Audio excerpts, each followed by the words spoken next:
Hola, acá traigo la solución de la primera pregunta de día 5 a 7, correspondiente a 10 afirmaciones de verdadero y falso. Estas fueron hechas en base a evaluaciones anteriores, bien fuertemente pegadas al formato que tienen los verdaderos y falsos, pero respecto solamente al tema que estamos viendo, que es fluidos. Vamos parte por parte. Sé que es harto, pero vamos a verlo rápido. En la primera afirmación, eh, tenemos que dice, la presión atmosférica aumenta a medida que una persona sube a una montaña muy alta. Como habíamos visto, para la primera, tenemos que la presión atmosférica se percibe eh, para una persona como la del ejemplo, como una columna de aire que está sobre nuestro cuerpo, nuestras cabezas. ¿Sí? Esta columna de aire evidentemente es imperceptible por condiciones fisiológicas de cada persona, propias del lugar también donde vive, de cómo la persona está adaptada a ese entorno, pero lo que da cuenta es que esta columna de aire ejerce por su, eh, por su peso, ejerce una presión, ¿sí? Sobre nosotros. Eh, y esa presión es la fuerza, perdón, esa fuerza se traduce en una presión atmosférica.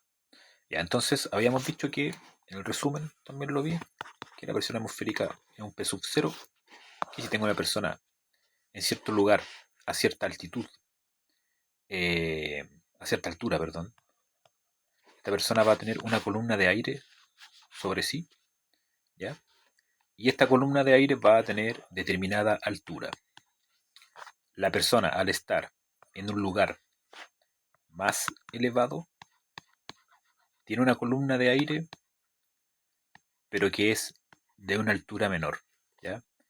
Y esta diferencia en las alturas de las columnas de aire se traduce en que la presión va a ser distinta.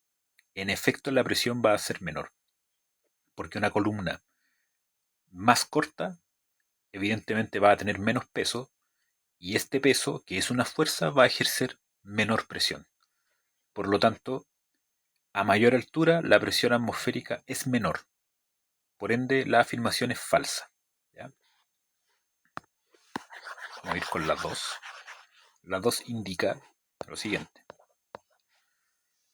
que en un fluido estático, la fuerza ejercida por el fluido sobre la superficie de un objeto sumergido es siempre perpendicular a dicha superficie.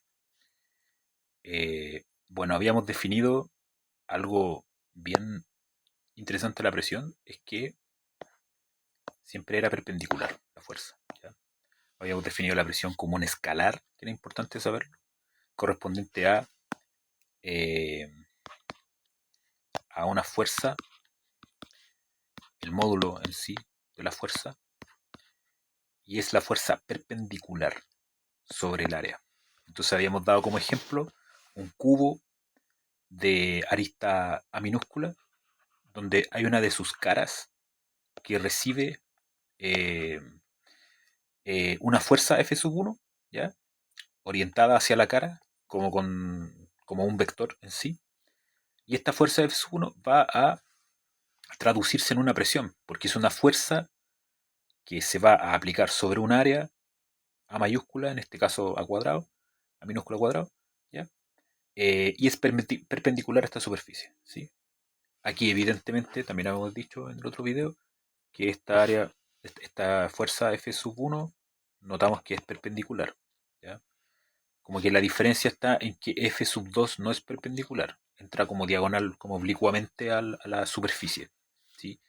Por lo tanto, ¿la presión está ejercida por fuerza perpendicular? Sí. Para un fluido estático, eh, ¿es siempre perpendicular? Sí.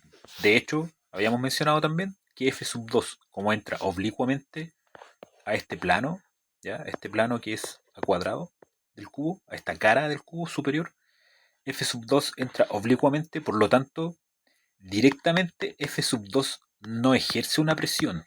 Lo que ejerce la presión es la componente perpendicular. F sub 2 vectorialmente se puede descomponer en una componente que, si vemos esto como sistema cartesiano, o sea, en 3 dimensiones, donde aquí tengo un eje y tongo y x tongo, vemos que f sub 2, si es plano respecto a este otro eje, o sea, podría descomponerlo como en una componente que es y tongo y una que es en x tongo, y la que es perpendicular a la superficie es esta, ¿ya? Entonces tendría que descomponer la fuerza F2 para ver cuál de sus componentes es perpendicular, y en ese caso esa es la que ejerce presión, ¿ya? En resumen, para el fluido estático, la fuerza que se ejerce por este fluido en la superficie de cualquier objeto siempre es perpendicular, ¿ya? Por definición. Entonces la afirmación es verdadera. Entonces, verdadera. Vamos con la 3, que dice que según el principio de Pascal, la presión ejercida sobre un líquido sobre un líquido se transmite con la misma intensidad en todas las direcciones, ¿ya? De hecho, Pascal demostró que la presión en un líquido es como, del, como por definición se transmite con igual dirección. Si bien no se habló en la cátedra de intensidad, da a entender que se refiere a la magnitud, ¿ya? A la magnitud de esta presión, al valor numérico. Ahora, eh, ¿qué me dice el hecho de que exista esta presión? Eh, Puede hablar del tema de los vasos comunicantes, ¿ya? Cuando veo que hay una presión ejercida con la misma intensidad en todas las direcciones, recuerdo el tema de los vasos comunicantes, que como por definición corresponde al principio de Pascal, que tengo un fluido que es incompresible, que está equilibrado en el recipiente, y el principio en sí formalmente dice que se transmite con igual magnitud, y lo hace en todas las direcciones, en todos los puntos de este fluido, ¿sí? Por eso el sistema de vasos comunicantes era importante, porque lo que hacía era ver que este líquido homogéneo, eh, para el sistema de vasos comunicados como por la parte inferior, este líquido homogéneo está sometido a la misma presión atmosférica, ¿ya? En las mismas condiciones, entonces el nivel del líquido va a ser el mismo, ¿ya? ¿Por qué? Precisamente porque el líquido se transmite en toda dirección con la misma intensidad, ¿ya? Es como bien repetitiva la, la definición. Es bien textual. Por lo tanto, la 3 es verdadera. Voy a ir con la 4. La 4 dice que la fuerza de empuje o la fuerza boyante sobre un objeto sumergido es igual al peso del objeto mismo, ¿ya? Eh, Respecto a esto, podemos hablar del principio de Arquímedes. El principio de Arquímedes establece que esta fuerza de empuje es igual al peso del fluido que está desplazado por el objeto, ¿ya? En otras palabras, habíamos visto eh, la siguiente igualdad, que habíamos caracterizado que la fuerza boyante, eh, primero la definimos como la expresión más general, que en función de la densidad, la gravedad y el volumen desplazado. Vemos también que la fuerza boyante es vectorial, ¿ya? Está orientada en y-tongo en sentido positivo del movimiento, considerando el sistema cartesiano con un puro eje donde el movimiento es positivo hacia arriba. Y habíamos visto que la masa del fluido desplazado, que era m sub f, por la definición de densidad, corresponde a la densidad del fluido en sí por el volumen desplazado, ¿ya? Que es el mismo que está aquí, en esta ecuación que es más general. Entonces, eh, se había comentado que se cumplía lo siguiente, que la fuerza boyante va a corresponder efectivamente a la masa del fluido desplazado por G en y-tongo, ¿sí? Y esto significaba que el empuje, ¿sí? Empuje era igual a el peso. Este es un peso, porque se me por G. peso del volumen del fluido que el cuerpo ha desplazado, ¿sí? Por algo hablamos de un V sub D, hablamos del volumen desplazado. ¿Ya? Entonces, como se cumple lo anterior,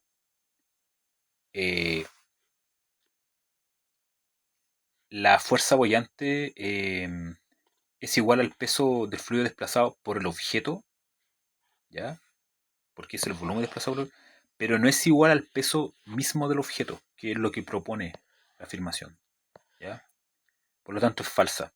La fuerza de empuje sobre un objeto sumergido, ¿sí?, es igual al peso del fluido desplazado por el objeto, pero no es igual al peso del objeto mismo, ¿sí? Eso respecto a la número 4. Es bien preguntable, de hecho. Muy, muy preguntable, siento yo.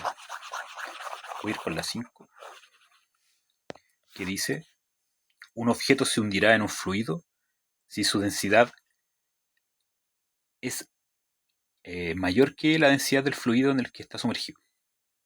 Ya veamos. Tengo que un objeto se hundirá en un fluido si la densidad es mayor. Esto se cumple para una de las situaciones que se vieron en clase, que corresponde a la siguiente. Vimos que habían dos densidades, una densidad del cuerpo y una densidad del fluido, ¿sí? Y había una situación particular que es donde la densidad del cuerpo era mayor a la densidad del fluido. Y para esta situación, para este caso, esto es para... habían tres situaciones que se daban para objetos que estaban completamente sumergidos, ¿ya? Esta no sé si era la primera o la segunda, pero esta situación implicaba que la fuerza-peso es mayor que la de empuje, ¿sí? ¿Ya? Por lo tanto, la de empuje es menor que el peso. Y para este caso, el cuerpo desciende. Hay un descenso, ¿ya? Por lo tanto, que el objeto se hunda en el fluido si la densidad es mayor del objeto, la densidad es mayor que la densidad del fluido, ¿ya? Es verdadero, ¿sí? Así que la afirmación de que el objeto se hunde es correcta. Eso respecto a la 5. Vamos con la 6. La 6 dice: en una prensa hidráulica, si el área de la plataforma de salida es mayor que la de entrada, la fuerza de salida será menor que la fuerza aplicada. Ya. Primero hay que fijarse en la relación que hay entre las fuerzas y las áreas.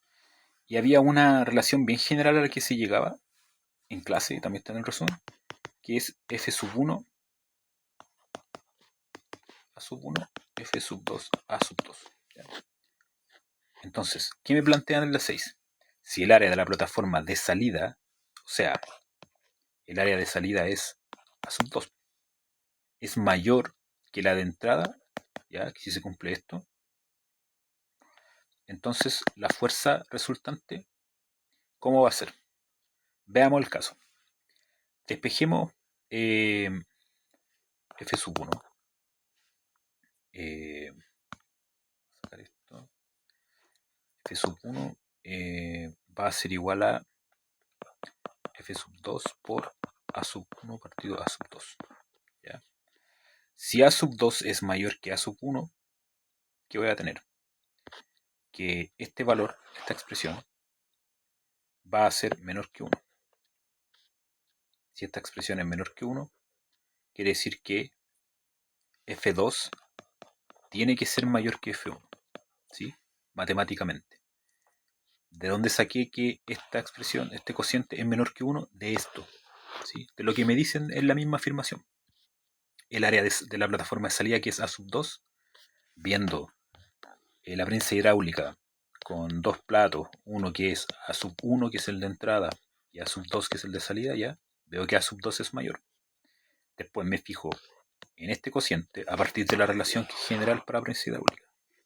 Veo que este cociente es menor que 1, por lo tanto llego a esta desigualdad, que me dice que la fuerza resultante va a ser mayor que F1. Y esto contradice la afirmación que me dan ¿La fuerza de salida será menor que la fuerza aplicada? Sí, la contradice, por lo tanto, esta sentencia, la 6, es falsa. ¿Ya? Ocurre lo contrario. Eso. Voy a pasar a la 7. La 7 habla de fluido ideal, que eso es bien teórico, pero también preguntable. Dice lo siguiente, que se considera que un fluido ideal es incompresible, se considera que un fluido ideal es incompresible, lo que significa que su densidad permanece constante. Y eso no sé si hay que justificarlo mucho, pero por definición es verdadero, porque una de las propiedades del flujo del fluido ideal es tener densidad constante. Es la definición de hecho de incompresible, que yo no lo pueda apretar, que no pueda reducir el espacio que está ocupando. ¿Ya? Así que no es como muy de memoria nomás. No sé si, ojalá no pidan justificar, probablemente no, pero difícil justificarlo porque es como algo por definición. ¿Ya? Vamos con la 7. Se considera que un fluido, con la 8. Según la ecuación de continuidad, si el área de una tubería se reduce a la mitad, la velocidad del fluido también se reducirá a la mitad. ¿Ya? Aquí hay que ver la ecuación de continuidad propiamente tal, que decía, esta es la 8, a sub 1 por la velocidad en esta parte es igual a sub 2 por la velocidad acá. Ya, esto es como para este tipo de tuberías medias raras donde tengo distintas áreas. Esta era, creo. ¿Sí? Tengo una tubería con dos diámetros distintos que cambia. Tengo un diámetro acá con una sección transversal a sub 1 y después se agranda, pasa a ser a sub 2. Tengo una velocidad que es u sub 1 del líquido o el fluido que está transitando por esta parte. Y aquí tengo otra velocidad que es u sub 2. La ecuación de continuidad dice que a sub 1 por u sub 1, ¿ya? El producto entre el área y velocidad se va a mantener, va a ser constante, ¿sí? En todas partes de la tubería. Un 2. Ya, eso me dice la ecuación de continuidad. Entonces, la afirmación dice que si el área de una tubería se reduce a la mitad, ¿ya? Yo estoy variando el área de la tubería, la velocidad del fluido también se reduce a la mitad.